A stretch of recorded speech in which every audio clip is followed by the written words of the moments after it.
चलिए आज का हमारा नया टॉपिक है। उस दिन तक हम लोगों ने क्या पढ़ लिया था? हम लोगों ने पढ़ लिया था लॉ ऑफ पैरेललोग्राम और हमने रिजल्टेंट के फॉर्मूले पढ़ लिए थे।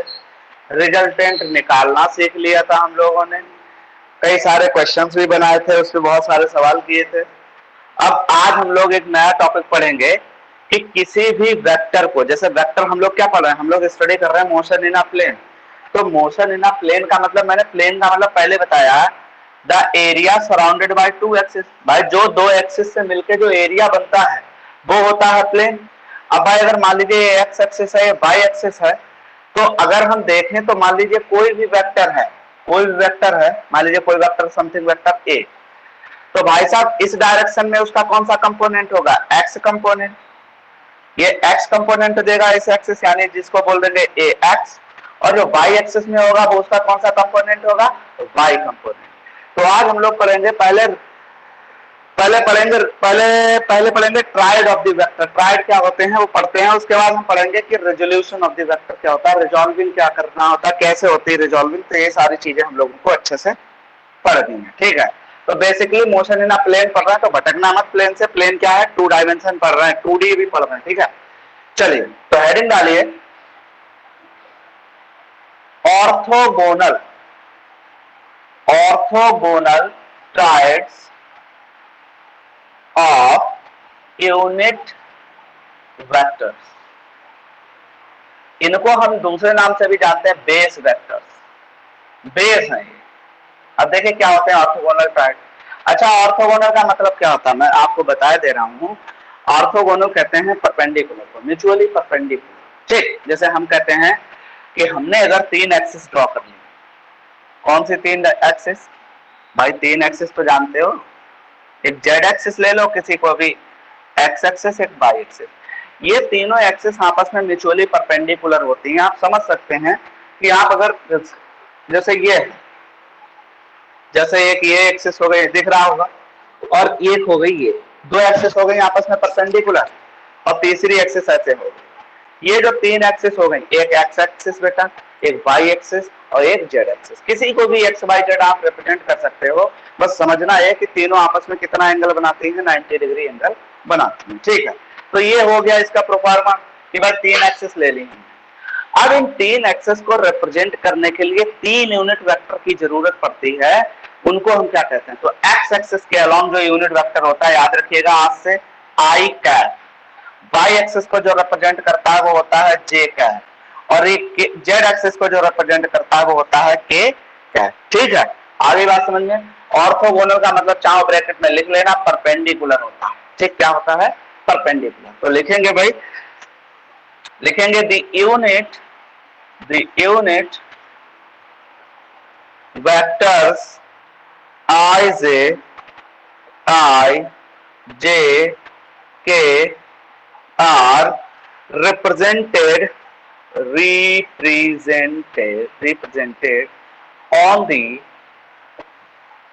positive x, y and z axes,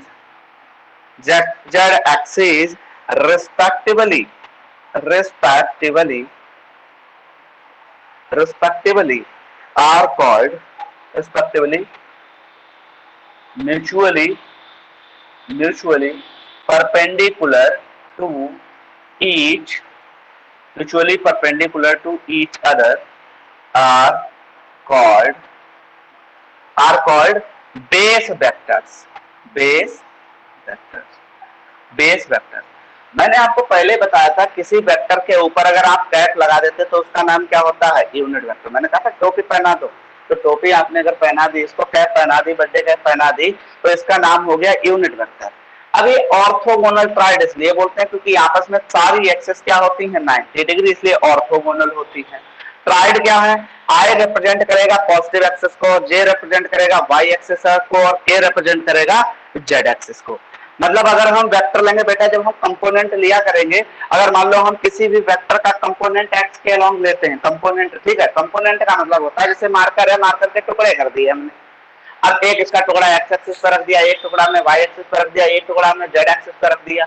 तो ये क्या होगा, इसके कंपोनेंट हो गए। तो किसी भी वेक्टर के जब हम कंपोनेंट लेंगे तो उसके साथ क्या हम नोट करें, क्योंकि वो वेक्टर है तो वेक्टर की डायरेक्शन के लिए तो बेटा हम उसके साथ उसी एक्सिस का क्या लिखेंगे, बेस वेक्टर लिखेंगे। तो एक्स एक्सिस का बेस वेक्टर आई, वाई एक्सिस का base vector J and Z axis का बेस वेक्टर के। कैट नहीं बोलता हूं हर बार में, आई जे के बोल देता हूं, ठीक है। लेकिन आप इस चीज को पढ़ेंगे तो अगर कहीं पढ़ते हैं तो आई कैप, जे कैप एंड के कैप भी पढ़ा जाता है, ठीक है, क्लियर है। अच्छा अब ये है यूनिट वेक्टर, तो इनका मैग्नीट्यूड क्या होगा, हमेशा 1। यूनिट वेक्टर का नाम ही यूनिट वेक्टर इसीलिए पढ़ा, यूनिट मींस होता है 1। किसी भी यूनिट वेक्टर का मैग्नीट्यूड क्या होता है, 1 होता है। तो लिखेंगे एंड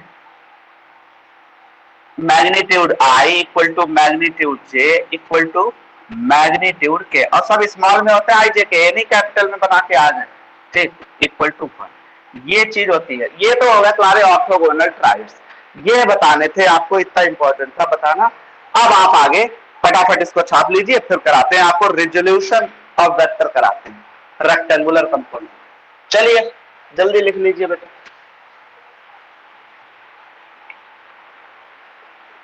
जल्दी करा लो लला।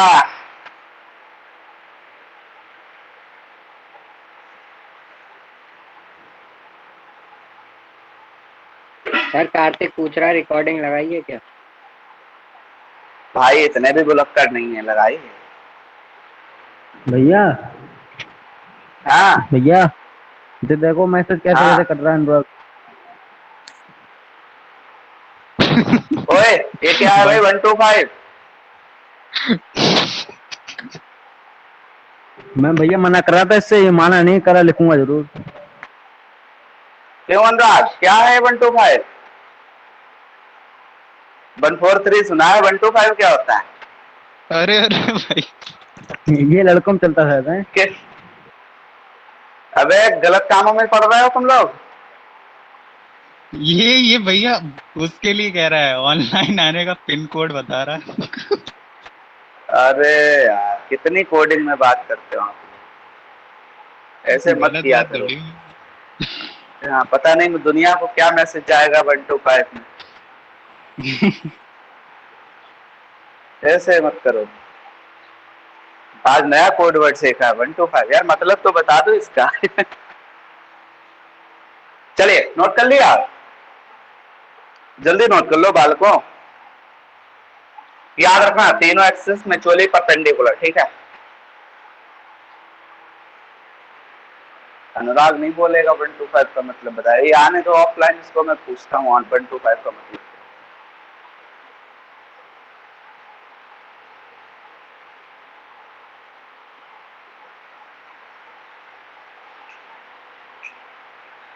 हाँ भाई नोट कर लिया? क्या हुआ, आवाज ही नहीं जा रही क्या? कर लिया कर लिया। ओके चलिए अब देखिए बेटा, अभी तक हम लोगों ने क्या पढ़ा था, हम लोगों ने वेक्टर पढ़ा था। जैसे कोई भी वेक्टर है तो हम उसको वेक्टर लिखने के लिए क्या करते थे, उसके ऊपर एक एरो बना देते थे। अब यहाँ से असली वेक्टर की कहानी शुरू होती है। वेक्टर तो अब असली स्टार्ट हुआ यहाँ से, ठीक। अभी तक तो आपने जो भी चीजें पढ़ी वो इतना खास वेक्टर नहीं था, इंट्रोडक्शन था, एक टाइप का इंट्रोडक्टरी आपका सेशन चल रहा था इतने दिन से। अब वेक्टर शुरू होने का मतलब कि जैसे कोई भी वेक्टर है, मान लो किसी भी स्पेस में दे रखा है। अब स्पेस की बात, अभी 3D की बात हो नहीं रही है, जब स्पेस की बात करेंगे तो हम 3D लेंगे। हम कहेंगे कि कोई भी वेक्टर एक प्लेन में दे रखा है, प्लेन बोले तो 2D में दे रखा है। तो भाई साहब उस वेक्टर को लोकेशन के लिए कम से कम कितने कोऑर्डिनेट चाहिए, 2 कोऑर्डिनेट, एक एक्स वाई कोऑर्डिनेट या वाई जेड कोऑर्डिनेट या जेड, जो भी एक्सिस से घिरा हो वो प्लेन, ठीक है। तो कोई भी प्लेन हो, अगर एक्स वाई प्लेन है तो एक्स वाई चाहिए होंगे, अगर वाई जेड प्लेन है तो वाई जेड चाहिए होंगे, अगर जेड एक्स प्लेन में है तो जेड और एक्स कोऑर्डिनेट चाहिए होंगे, ठीक है। तो उस वेक्टर को बेटा हम उस प्लेन जो बना है तो उन एक्सिस के अकॉर्डिंग क्या निकाल सकते हैं, उनको हम स्प्लिट करा सकते हैं उस वेक्टर को। वेक्टर का स्प्लिट होना ही कहलाता है रिजोल्यूशन ऑफ वेक्टर, ठीक। वेक्टर को रिजॉल्व कर दिया, रिजॉल्व करने का मतलब वेक्टर को तोड़ दिया। भाई 2 डायमेंशन का प्रमोशन पढ़ रहे हैं तो हमने क्या किया, दोनों में बांट दिया।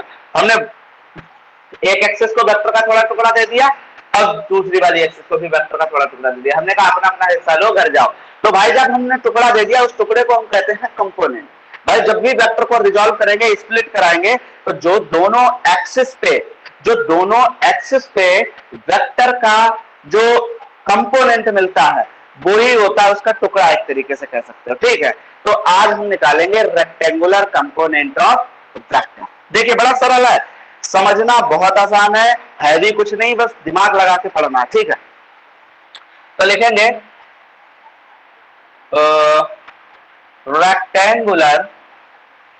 Rectangular component. अच्छा रेक्टेंगल क्या होता है, 2D होता है, इसलिए रेक्टेंगुलर बोला है, समझ रहे हो।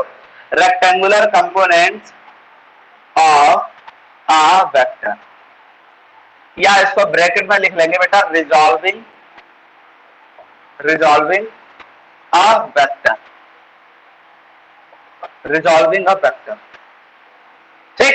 अब देखिए बड़ा सरल है बेटा, हमने क्या कर लिया भाई, हमने मान लिया कि कोई वेक्टर है वो एक्स वाई प्लेन में लाई कर रहा है, तो लिखेंगे let vector a lies in x y plane, ठीक है। चलो बनाते हैं भाई डायग्राम, देखिए suppose that this is x axis and this is y axis, so this is y axis, this is x axis, this plane is x y plane, ठीक। अब इसमें कोई वेक्टर है, कोई भी वेक्टर हो सकता है, हमें क्वांटिटी थोड़ी पता, ये वेक्टर हमारा है, ये वेक्टर ए है, इस पॉइंट पे लाई कर रहा है, बहुत अच्छा है भाई। तो इस वेक्टर को देखो हम रिजॉल्व करेंगे कैसे, कंपोनेंट में। तो बेटा देखो वेक्टर बना रहा है, एक एंगल मान लीजिए थीटा बना रहा है इस एक्सिस के साथ, तो इसके साथ कितना बनाएगा जल्दी बोलो कोई लोग, 90 माइनस थीटा। अरे इसके साथ क्या बनाएगा, 90 माइनस थीटा, हालांकि इसकी जरूरत नहीं पड़ेगी 90 माइनस थीटा की, यही से आ जाएगा। ये वेक्टर है, तो इधर बेटा जो कंपोनेंट होगा वो क्या होगा, ए एक्स कंपोनेंट होगा। इधर कंपोनेंट कौन सा होगा, इधर होगा ए वाई वेक्टर होगा। चलिए अब लिखते कैसे हैं, ठीक है, चलिए लिखते हैं। तो देखो अगर दिमाग लगाओ तो बेटा क्या हम इसको ऐसे ऐसे ऐसे बना सकते हैं, क्या हम इसको ऐसे लिख सकते हैं। तो बेटा ये हमारा हो गया इतना, और ये हमारा ए वाई को हम ऐसे लिख लेते हैं, ए वाई हमारा कितना हो गया, यहां से यहां तक, ये हमारा ओरिजिन।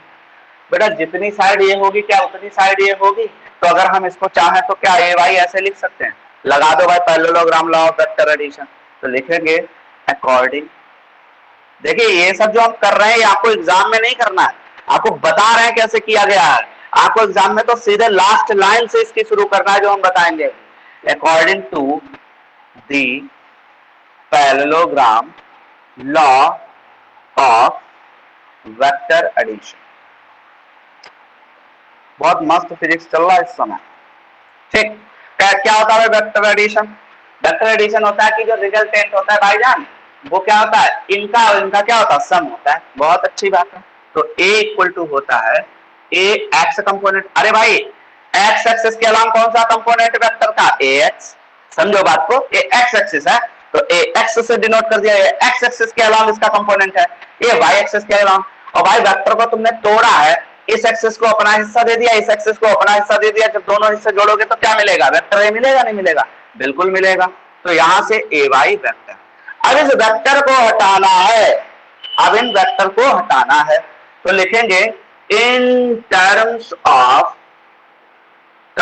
Of unit vectors. देखिए यूनिट वेक्टर्स, अब आप हमें बताओगे, आप क्या बताओगे हमें भाई, तो भाई ये एक्सिस क्या डिनोट करती है, आई, ये एक्सिस क्या डिनोट करती है, जे। आप हमें ये बताओ जो ए एक्स वेक्टर है वो किस डायरेक्शन में है, आई की डायरेक्शन में, यानी यूनिट वेक्टर क्या है इसकी डायरेक्शन में, आई। ए वाई की डायरेक्शन में यूनिट वेक्टर क्या है, जे है। तो बेटा जब ए एक्स वेक्टर को हम यूनिट वेक्टर की फॉर्म में लिखते हैं तो कैसे लिखते हैं, बड़ा सिंपल होता है, तुमने यूनिट वेक्टर पढ़ा था, यूनिट वेक्टर पढ़ा था, देखो अभी आ जाएगा, क्लियर रहोगे तो एकदम जबरदस्त, यही तो होता है, क्या यही होता है ना। तो इसको हम कैसे लिखते थे, ये तो भाई साहब इसका हम क्या लिखेंगे, इस वेक्टर को हम यूनिट वेक्टर की टर्म्स में लिखेंगे। तो बेटा बताओ ए एक्स को अगर हमें लिखना हो, ए एक्स वेक्टर लगाया, यार इसका मैग्नीट्यूड हमने ए एक्स लिख लिया, लेकिन इसकी डायरेक्शन में इसका यूनिट वेक्टर कितना है, आई है, तो बेटा यहाँ क्या लिखेंगे, आई। बोलो आया समझ में, कैसे लिखेंगे, समझ में आ रहा है। किसी भी वेक्टर को लिखने का तरीका ये होता है उसका यूनिट वेक्टर और उसका मैग्नीट्यूड का आपस में मल्टीप्लाई कर दो। अब उसका यूनिट वेक्टर तुम देख लो, इसका यूनिट वेक्टर क्या है इस डायरेक्शन में, आई है यार, एक्स एक्सिस में ये वेक्टर है, इसका यूनिट वेक्टर क्या है इस डायरेक्शन में, जे है। तो यहां से हम लिख लेंगे ए एक्स वेक्टर कितना हो जाएगा, ए एक्स इंटू आई। अब ये स्केलर हो गया, अब ये मैग्नीट्यूड हो गया, वेक्टर नहीं लगेगा इस पे। एंड क्या मिल गया, ए वाई वेक्टर क्या हो गया, ए वाई जे। हो गया, इतना हो गया। तो हो गया तो फिर क्या करेंगे, अब लिखेंगे hence vector a can be written as from this relation AXI plus AYJ and this is the final form of the representation of vector। देख लो, अब इसी लाइन की तुमको जरूरत पड़ेगी हर जगह, ये तो आपको समझाने के लिए था कि कैसे आया। अब इस लाइन की तुमको जरूरत पड़ेगी कि कैसे भाई क्या हुआ क्या नहीं हुआ। तो देखो, किसी भी वेक्टर को रिप्रेजेंट करने का तरीका है, अगर वो किसी प्लेन में दिया है तो इस एक्स वाई प्लेन में दिया है तो उसके एक्स वाई कंपोनेंट होंगे, तो एक्स कंपोनेंट लिखा, उसके साथ एक्स एक्सिस वाला यूनिट वेक्टर लगा दिया, प्लस लगा के वाई कंपोनेंट लिखा वाई एक्स, और उसी वाई एक्सिस वाला क्या लगा दिया, यूनिट वेक्टर, इसको लिख दिया। तो ये 2D में हो गया।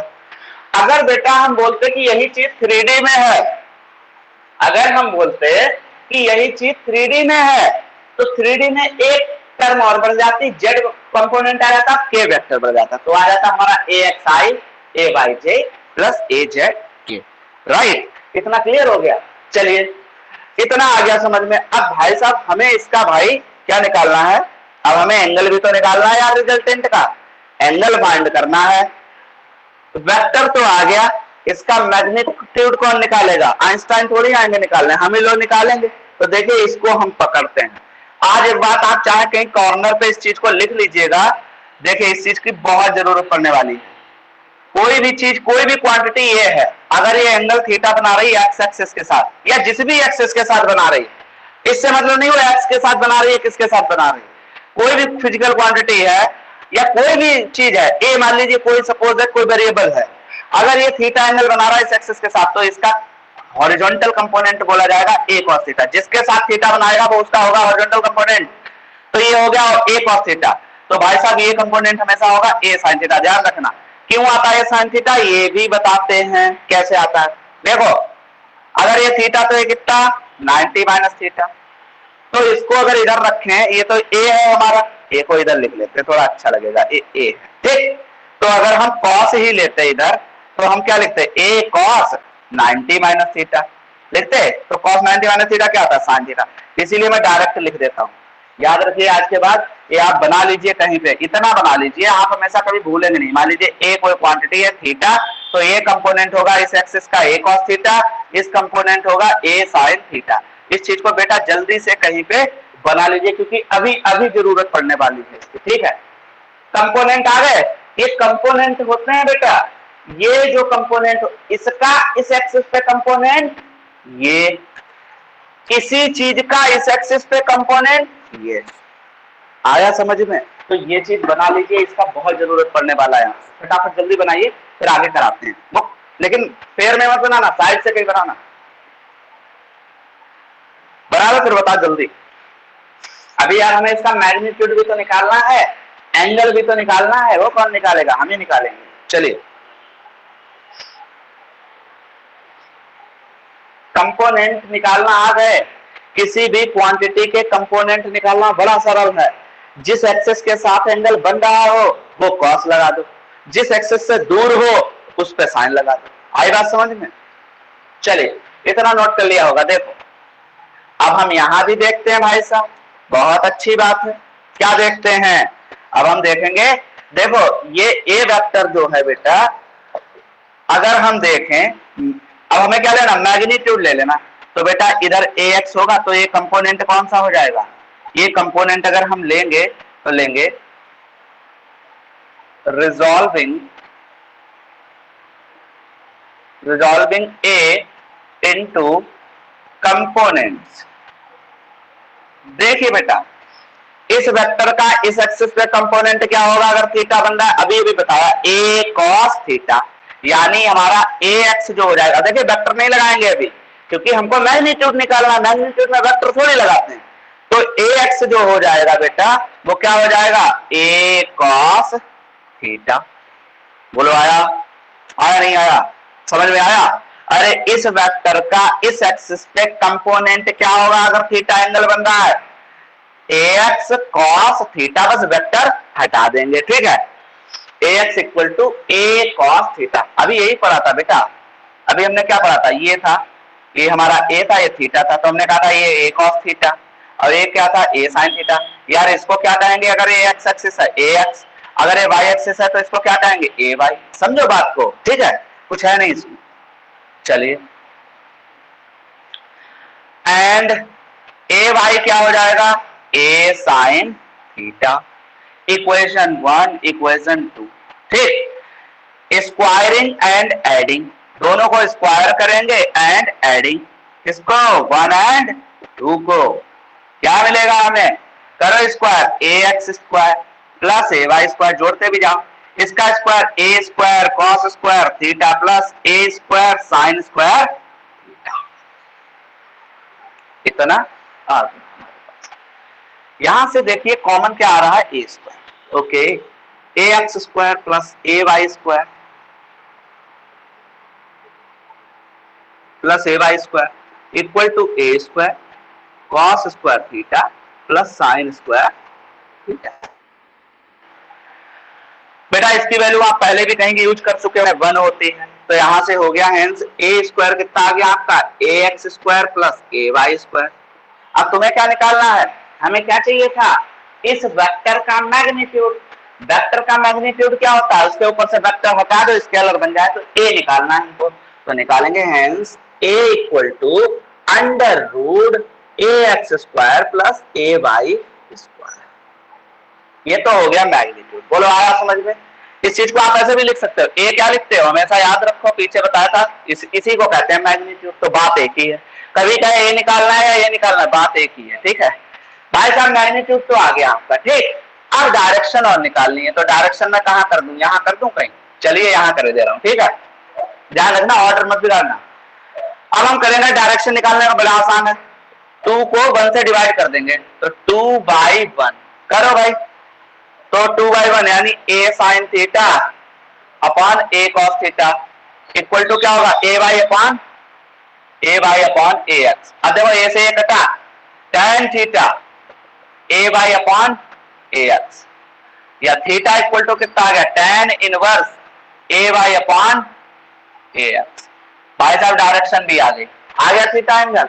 अब देखो समझने वाली बात क्या है, आपको हर क्वेश्चन में इतना ड्रामा थोड़ी करना है, तो मैंने आपको फॉर्मुलेशन करके दिखाया कि कैसे भाई साहब आप इसको निकालेंगे। तो ये तो हो गया, लिखेंगे magnitude of a vector, magnitude of a vector आ गया, ये आ गया, एंगल आ गया। अब आप हर जगह क्वेश्चन में क्या करेंगे, सीधा सीधा, जैसे कोई भी वेक्टर दिया, तो कोई भी वेक्टर दिया होगा उसका आई और जे और के में दिया होगा, अभी प्लेन पढ़ रहा है तो आई जे में दिया होगा, दो में दिया होगा, आई जे जे के या के आई में दिया होगा। तो कैसे मैग्नीट्यूड निकालेंगे, बड़ा सरल है, देखो आई वाला कंपोनेंट ए एक्स, जे वाला कंपोनेंट ए वाई, दोनों का स्क्वायर करो, सम करो, उस पर लगा दो स्क्वायर रूट, देखो वही आ गया। एंगल निकालना बड़ा आसान है, वर्टिकल एक्सिस देख लो कौन सी है, वाई एक्सिस है, तो भाई साहब वाई कंपोनेंट ऊपर, एक्स कंपोनेंट नीचे, बस हो जाएगा, वर्टिकल अपॉन हॉरिजॉन्टल एक्सिस का कंपोनेंट, ठीक है। तो इतना छाप लीजिए, एक क्वेश्चन कराएंगे, मजा आ जाएगा आपको अभी। चलिए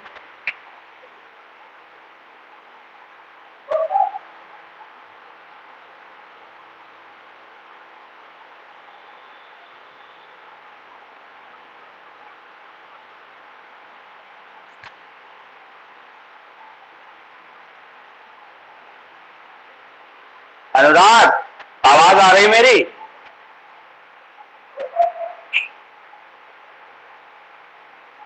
क्या हुआ, कहीं चला गया ये, बैठा तो है। जो बोल क्यों नहीं रहा भाई, माइक ऑन कर ले अपना, क्यों,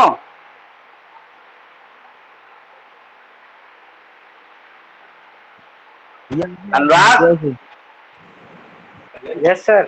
हेलो, यस सर। अरे भाई नाराज मत हो ना, दिल पे मत लेना बात, बोल नहीं रहा तू, समझ में आ रहा है,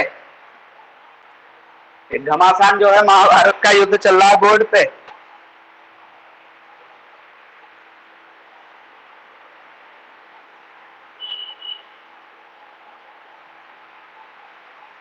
चलो बेटा जल्दी नोट करो। उसके बाद अच्छा कुछ चीज समझ में ना आए, अगर कॉर्नर में देखो ये हो सकता है छोटा छोटा दिखे, तो ये ध्यान रखना थीटा इक्वल टू लिखा है बेटा tan इनवर्स ए वाई अपॉन ए एक्स लिखा है, ठीक है, ए वाई अपॉन ए एक्स।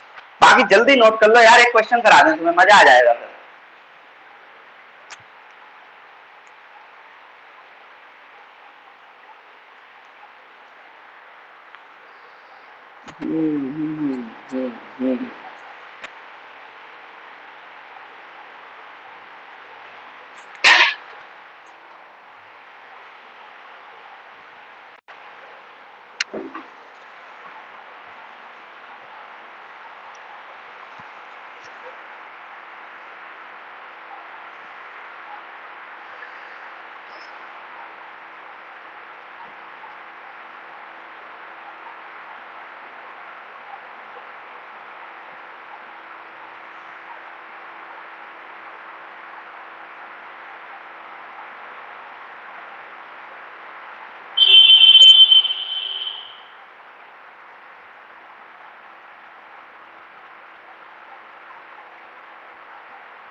चलिए कराते हैं भाई, ठीक है।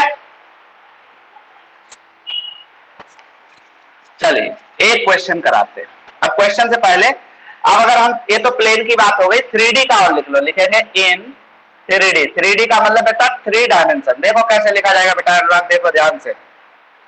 ए इक्वल टू जो चीज हमने दो में लिखी थी, a x i y component plus z component, और जो जो कंपोनेंट है उसके अलावा यूनिट वेक्टर लगा दिए। एक्स कंपोनेंट होता है तो आई लगता है, वाई कंपोनेंट होता है जे लगता है, जेड कंपोनेंट होता है तो के लगता है। अच्छा इसका मैग्नीट्यूड निकालना है तो कैसे निकालेंगे, मैग्नीट्यूड ऑफ ए। क्या लिखते हैं मैग्नीट्यूड ऑफ ए को, ये लिखते हैं, यानी ए लिखते हैं। ऐसे कर दो, इसके साथ क्या है ए एक्स, देख लो ए एक्स स्क्वायर प्लस लगा है, इसके साथ क्या है ए वाई स्क्वायर प्लस इसके साथ क्या है ये जेड, बस हो गया मैग्नीट्यूड, ठीक है।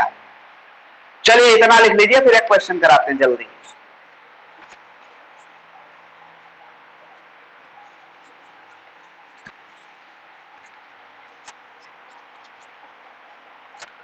बोल दिया करो बेटा, आप लोग बताते रहिए, मैं बैठा रहता हूँ, टाइम वेस्ट करते हो। जल्दी नोट कर लीजिए।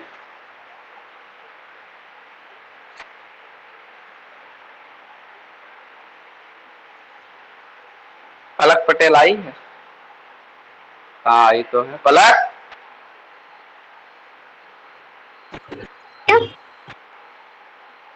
समझ में आ रहा वेक्टर? आ रहा है। चलो ठीक है, चलिए नोट कर सर। लिया। हाँ बताओ सर बेटा। मैं नहाने जा रहा हाँ हूँ, मेरे बताओ। को बायो की कोचिंग आना है सर, मैं लीव कर लूँ? अरे भैया लीव कर ले, कोई दिक्कत नहीं, डेली पूछने की कोई जरूरत नहीं है, लीव कर लिया करो, मैं जानता हूँ बायो आनी है, ठीक है। चलो ठीक है।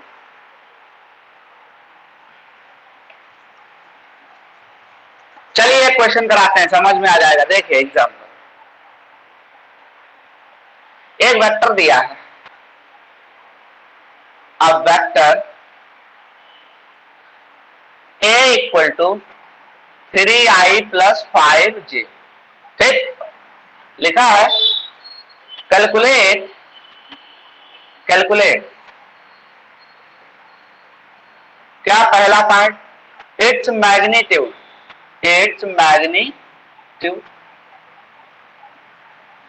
डायरेक्शन ठीक, डायरेक्शन ठीक, थीटा अगर निकालना है। तीसरा हम और बता दे रहे हैं क्या क्या निकालना है भाई। चलिए तीसरा कुछ नहीं, बड़ा सरल है, देखो बेटा सोल्यूशन देखो क्या है, क्या गिवन है, 3i प्लस 5j। हमें क्या निकालना, मैग्नीट्यूड, यानी a निकालने के लिए हम क्या करते हैं, i के साथ क्या लिखा है 3, तो 3 का स्क्वायर, j के साथ क्या लिखा है 5, तो 5 का स्क्वायर, सॉरी 4 लिख लीजिए तो आसानी रहेगी, 4 का स्क्वायर, तो 9 प्लस 16, ये कितना आ गया 25, यानी ये कितना आ गया 5। अब इसकी कोई यूनिट तो देने रखी उनने, तो खाली क्या लिख देंगे यूनिट, जब कोई यूनिट नहीं दे रखी होगी तो लिख देते हैं यूनिट। आया समझ में?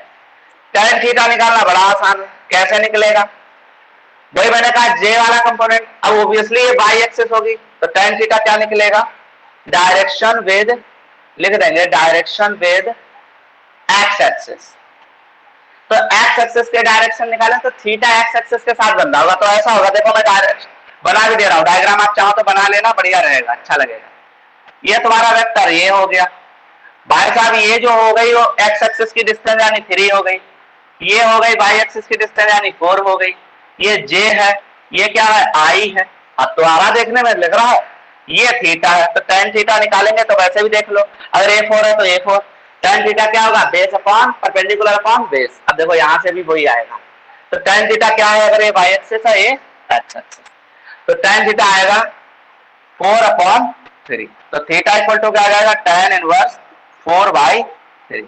आंसर हो गया, फटाफट नोट कर लीजिए, बोला आया समझ में? ऐसा आता है। अच्छा लिखे, अगर कहता डायरेक्शन विद बाई एक्सिस, तो 90 में से इसी चीज को क्या कर देते हैं, सबट्रैक्ट कर देते हैं।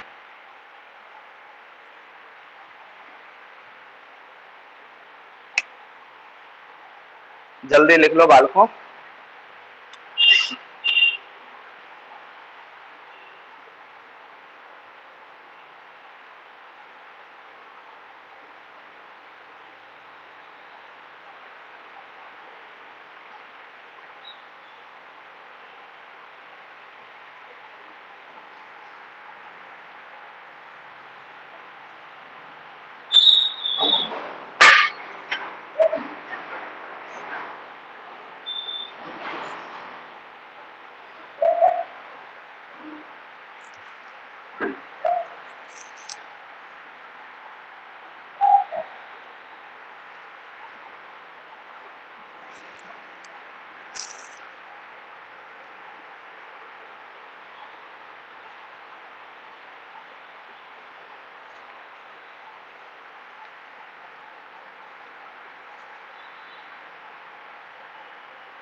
हो गया भैया। चलिए अब देखिए, एक 3D वाला करा देते हैं। समझ में आ रहा कार्तिक? वेक्टर। हाँ एक और एग्जांपल कर लेते हैं। मान लीजिए कोई वेक्टर दिया है, वाई वेक्टर दिया है, ओके।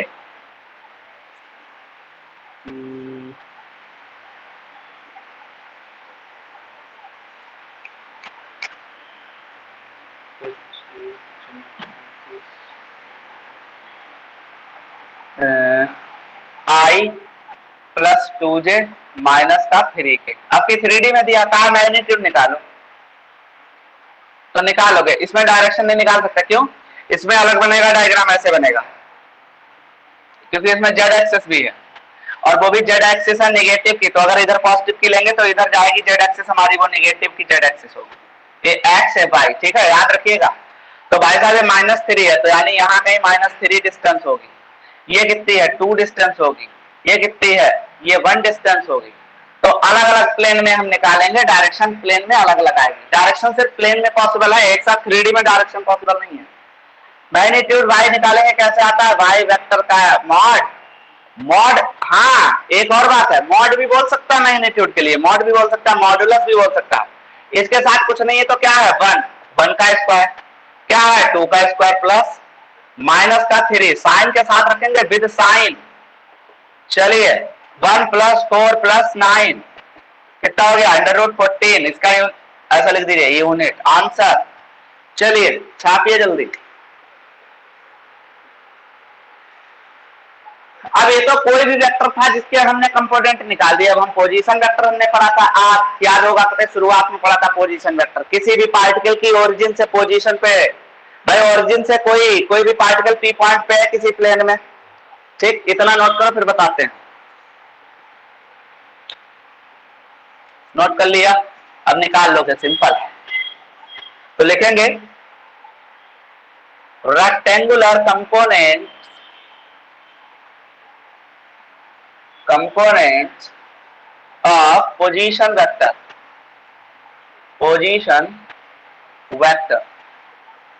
बड़ा सरल है। टिंग टिंग टिंग, ठीक, मस्त नहीं लग रहा है, ऐसे ही रहना। हमने क्या लिया था? पोजीशन वेक्टर को फिर से रिकैप करते हैं। पोजीशन वेक्टर में आपको बताते क्या होता है, बताया था। हालांकि पोजीशन वेक्टर एक ऐसा वेक्टर होता है जैसे किसी भी प्लेन में अगर कोई पार्टिकल लाई करता है, किसी भी प्लेन में, suppose that x y plane, suppose that x y plane है, इसमें कोई पार्टिकल पी पॉइंट पे लाई कर रहा है जिसके कोऑर्डिनेट कितने हैं? X comma y. तो भाई ओरिजिन से एक वेक्टर ड्रॉ किया जाता है पी पॉइंट तक, इसी को कहते हैं पोजीशन वेक्टर। आया समझ में? अरे एक ऐसा वेक्टर जो इस पार्टिकल की पोजीशन को डिफाइन करे, that is called position vector. तो यहां से एक वेक्टर ड्रॉ करते थे हम लोग, तो उसे क्या कहते थे? ये होता था हमारा पोजीशन वेक्टर, आर होता था, बोलते थे। अच्छा, तो यही हम पढ़ने जा रहे हैं। अब ये जो पोजीशन वेक्टर पढ़ा था, हम लोग आज पढ़ क्या रहे हैं? हम लोग आज स्प्लिट पढ़ रहे हैं, वेक्टर को स्प्लिट करा रहे हैं। हर बार में क्या निकाल रहे हैं? कंपोनेंट निकाल रहे हैं कि भैया अगर वेक्टर प्लेन में लाई कर रहा है तो उसके 2 कंपोनेंट हो, क्योंकि वो 2 एक्सिस से मिलके 2 एक्सिस में लाई कर रहा है, तो भैया अपना अपना कंपोनेंट अपना अपना एक्सिस ले जाएगी। वही कंपोनेंट को हम लोग पढ़ रहे हैं, ठीक है। तो देखो एक्स वाई है, मतलब एक्स वाई का मतलब क्या है? पॉइंट पी, यहां से ये कितनी डिस्टेंस हो गई? X distance. तो हॉरिजॉन्टल डिस्टेंस कितनी हो गई? ये एक्स हो गई। ये कितनी हो गई भाईजान? ये कितना हो गया? ये हमारी हो गई यहां से यहां तक वाई। अरे भाई वाई कोऑर्डिनेट क्या बताता है? ओरिजिन से वाई एक्सिस तक की डिस्टेंस, ठीक है, वो वाई कोऑर्डिनेट होता है। एक्स कोऑर्डिनेट क्या होता है? ओरिजिन से एक्स एक्सिस की डिस्टेंस, ठीक। ऐसे हमने लिख लिया। एंगल कितना बनना बच्चे? अरे कितना बना लो, तुम्हें कोई फर्क थोड़ी पड़ना इन सब चीजों से। थीटा बना लिया। चलो अगर हम बेटा इस डायरेक्शन में हमारा कंपोनेंट होगा तो हम इसको क्या लिख सकते हैं? बाई जे लिख सकते हैं। इसको क्या हम एक्स आई लिख सकते हैं? अरे अभी अभी बताया था, एक्स एक्सिस का कंपोनेंट लिखेंगे तो भाई साहब आई लग जाएगा, क्योंकि वेक्टर का पढ़ रहे हैं। क्या पढ़ रहे हैं? वेक्टर। स्केलर पढ़ते तो क्या लिखते हैं? सीधे सीधे एक्स लिखा रहने देते, वेक्टर पढ़ रहे हैं, ठीक। चलिए करते हैं भाई, कोई बात नहीं। ये आर वेक्टर हो गया, तो लिखेंगे suppose a particle lies in xy plane at point P x, y. A position vector r is drawn from origin. ठीक, ये हो गया हमारा पोजीशन वेक्टर। अब देखिए कैसे निकालते हैं component.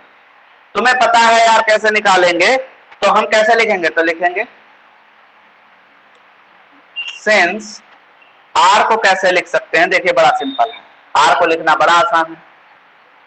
Hence r can be written as, हमने क्या किया, इस वेक्टर को हमने दो कंपोनेंट में तोड़ दिया, इस एक्सिस का कंपोनेंट इसको दे दिया, इस एक्सिस का कंपोनेंट दे दिया। तो भाई साहब इस एक्सिस का कंपोनेंट क्या है, एक्स आई, इस एक्सिस का कंपोनेंट क्या है, वाई जे। तो कैसे लिख सकते हैं, आर इक्वल टू इन दोनों का क्या होगा, सम एक्स आई प्लस वाई जे। आया समझ में, आ गया समझ में, बड़ा सिंपल है। देखिए तो यहां से क्या हो जाएगा, अगर आप निकालना चाहो, ठीक है, चलिए देखिए इसको लिख सकते हैं। अच्छा एक बात बताओ बेटा, अगर हम इसके मैग्नीट्यूड को क्या ले लें, आर, तो इसका कंपोनेंट इधर क्या हो जाएगा, x component, r cos theta हो जाएगा। तो लिखेंगे रिजॉल्विंग इनटू कंपोनेंट्स। देखो भाई साहब आर का कंपोनेंट इस डायरेक्शन में आर कॉस थीटा किसके इक्वल होगा, एक्स के इक्वल होगा। आई क्यों नहीं ले रहे, स्केलर ले रहे हैं।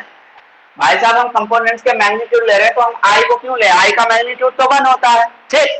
तो हम लेंगे एक्स, ये एक्स कंपोनेंट क्या हो गया, आर कॉस थीटा। कभी भी पूछे कि what is the x component of position vector, तो एक्स कंपोनेंट थीटा देखो तो क्या हो जाएगा, r cos theta. Y component क्या होगा, r sine theta. And r sine theta कितना हो गया, वाई। फिर से बन गई इक्वेशन 1 इक्वेशन 2, करो स्क्वायर, तो स्क्वायरिंग एंड एडिंग। हालांकि ये चीज हम जो करा रहे हैं ना कराएं तो भी समझ जाओगे आप लोग, क्यों, डायरेक्ट मैग्नीट्यूड निकालते हैं, under root x square plus y square आता है, लेकिन निकाल के दिखाते हैं, ठीक है। सवाल में तो आपको डायरेक्ट ही करना है, इसमें भी तो सीख लो। बाई चांस आ जाए कि पूरा करने को आ जाए तो कैसे करोगे। जैसे वहां ए एक्स कॉस थीटा लिया था, इसको वहां क्या लिया था, a x equal to a cos theta. यहाँ राइट ए कॉस थीटा नहीं लेंगे, यहाँ आर है तो आर कॉस थीटा, और इसका कंपोनेंट कितना है एक्स एक्सिस पे, आर एक्स नहीं लिखेंगे, एक्स लिखेंगे, क्योंकि आर क्या है, डिस्टेंस, और डिस्टेंस का एक्स कंपोनेंट क्या होगा यार, एक्स एक्सिस पे डिस्टेंस, तो एक्स है। वहां हमें ए पता नहीं था क्या है, कुछ फिजिकल क्वांटिटी हमें अननोन थी ना, तो हमने उसको ए एक्स लिख दिया था। अगर वहां पता होता कि कुछ और है, डिस्टेंस होती, तो उसको भी हम क्या लिखते हैं, एक्स, क्योंकि ये पोजीशन वेक्टर क्या होता था, इसकी लेंथ अगर निकालेंगे तो डिस्टेंस बताएगी। तो डिस्टेंस ऑन एक्स एक्सिस, ये एक्स एक्सिस का कंपोनेंट हो गया, डिस्टेंस ऑन वाई एक्सिस है, वाई एक्सिस का कंपोनेंट हो गया। अब कंपोनेंट को लिखते हैं ऐसे, तो चलिए 1 एंड 2 क्या हो गया भाई साहब, r square cos square theta plus r square sine square theta equal to, ज्यादा नहीं बोलेंगे, x square plus y square. Common ले लो भाई साहब, क्या मिलेगा, कॉमन आर स्क्वायर मिलेगा, r square cos square theta plus sine square theta equal to x square plus y square. ये तो हो गया 1 भाई लोगों, 1 हो गया, तो आर स्क्वायर क्या मिल गया, x square plus y square. You have to find r because the magnitude of r vector is r. इसको हम आर वेक्टर का मैग्नीट्यूड भी लिख लेंगे। बात देखी है, x square plus y square. Answer tan theta निकालना चाहो निकाल सकते हो। देखो ये y हो गया, ये x हो गई, भी हो गई, तो tan थीटा कितना आएगा, and tan theta y upon x, तो थीटा इक्वल टू क्या हो जाएगा, tan इनवर्स y अपॉन, बोलो आया, लिख लेंगे इन 3D। तो यार 3D में तो अब आप लोग इतने काबिल हो गए, लिख सकते हो आर वेक्टर को क्या लिखेंगे 3D में, अरे एक्स आई बाई जे था, जेड के और बढ़ा दो, x I by J Z के, ये हो गया। मैग्नीट्यूड कैसे लिखेंगे, वही अंडर रूट में एक चीज और बजाएगी, x square plus y square plus z square. इतना नोट कर लो बेटा जल्दी से, इतना नोट कर लीजिए।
भैया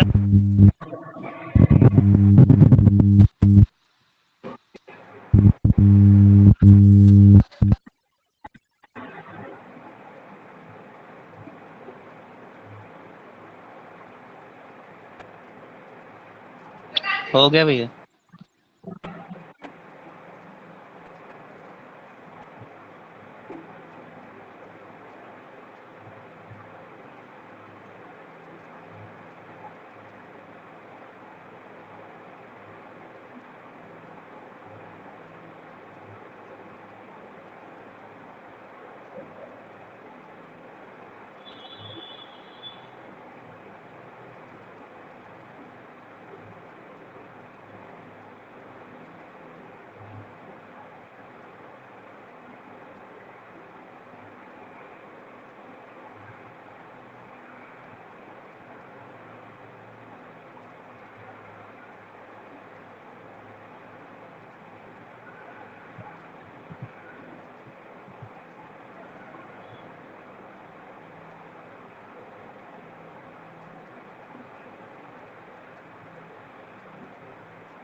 भैया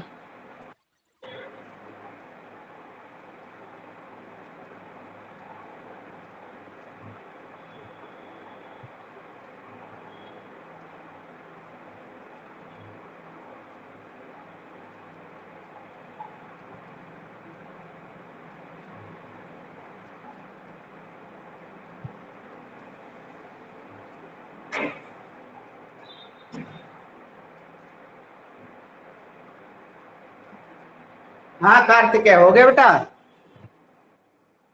हाँ हो गया।